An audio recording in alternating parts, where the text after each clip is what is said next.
प्रिय विद्यार्थियों, हमने अपनी पिछली ई क्लास में अगस्त कॉम्ट द्वारा प्रतिपादित प्रत्यक्षवाद के सिद्धांत के बारे में समझने का प्रयास किया। संक्षेप में बात करें तो अगस्त कॉम्ट का मत था कि प्राकृतिक विज्ञानों की भांति, जैसे जूलॉजी, बॉटनी, फिजिक्स, मैथमेटिक्स हैं, उनकी भांति समाज विज्ञानों को, विशेषतः समाजशास्त्र की जो विषय वस्तु है, जो सामाजिक घटनाएं हैं, उन घटनाओं को वैज्ञानिक पद्धति के आधार पर विवेचित किया जाए, उनके सिद्धांतों का निर्माण किया जाए। हालांकि समाज विज्ञानों की अपनी कुछ लिमिटेशंस हैं कि मनुष्य का व्यवहार हर काल, समय और परिस्थिति में एक समान नहीं रहता है।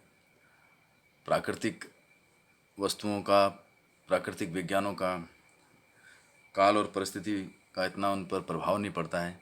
सामाजिक घटनाओं पर इन सब का प्रभाव पड़ता है। मानव व्यवहार परिवर्तित होता रहता है। इसी क्रम में हम आज बात करेंगे, अगस्त कॉम्ट ने जो प्रत्यक्षवाद की विशेषताएं दी हैं उनके बारे में अध्ययन करेंगे। आपने पहली विशेषता बताई, निश्चित नियम। आपका मानना था कि प्रत्यक्षवादी पद्धति अर्थात घटनाओं के अनुभव, निरीक्षण, परीक्षण, प्रयोग और वर्गीकरण के द्वारा केवल प्राकृतिक घटनाओं का ही नहीं वरन सामाजिक घटनाओं का भी अध्ययन किया जाना संभव है।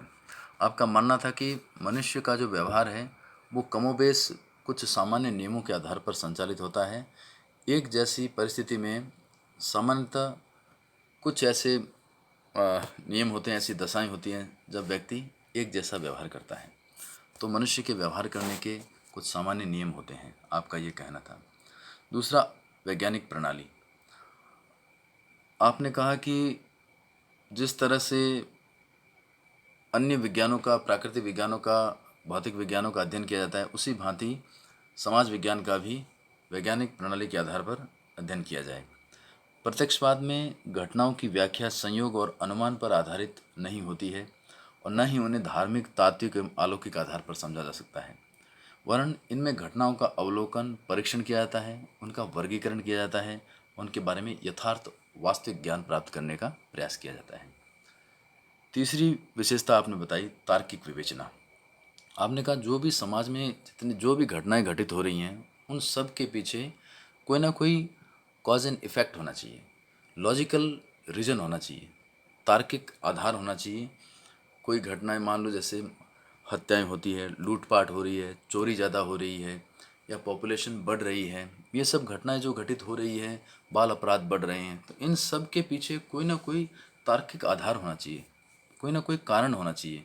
यही यही विज्ञान को, समाज विज्ञान को वैज्ञानिक विषय की श्रेणी में लाने का प्रयास करता है। ऐसे तथ्यों को जुटाना अति आवश्यक है आपके अनुसार कि जो तार्किक आधार पर या तर्क की कसौटी पर खरे उतरे। चौथी बात कही, सामाजिक पुनर्निर्माण का साधन है।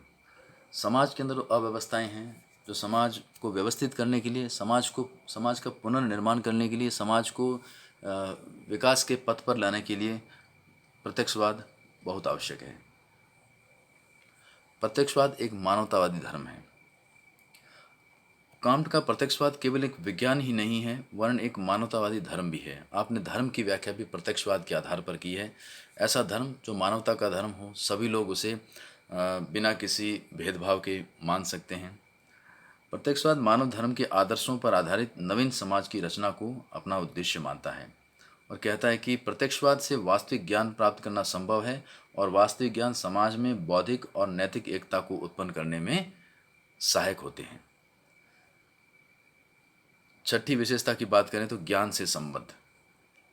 आपने कहा कि प्रत्यक्षवाद के आधार पर, वैज्ञानिकवाद के आधार पर, वैज्ञानिक पद्धति के आधार पर जो भी ज्ञान प्राप्त किया जाएगा वो ज्ञान बिल्कुल सॉलिड होगा और वो ज्ञान बिल्कुल तार्किक होगा और ऐसा ज्ञान होगा जो मनुष्य के विकास में सहायक होगा। अप्रत्यक्ष और अज्ञात शक्ति की खोज इसका उद्देश्य नहीं है, यह तो वास्तव में निरीक्षण योग्य घटनाओं के अध्ययन से संबंध है। जो घटनाएं दिख रही हैं उनका अवलोकन करना, तथ्यों को एकत्र करना और उसके बाद सिद्धांतों की, अवधारणाओं की रचना करना, ये इसका उद्देश्य है। प्रत्यक्षवाद का उद्देश्य है ज्ञान को एकत्रित करना, ज्ञान का विकास करना, पुराना जो ज्ञान है उसके अंदर संशोधन, उसे परिवर्तित करना। आपने एक और विशेषता बताई प्रत्यक्षवाद की कि धर्म और विज्ञान का ये समन्वय है।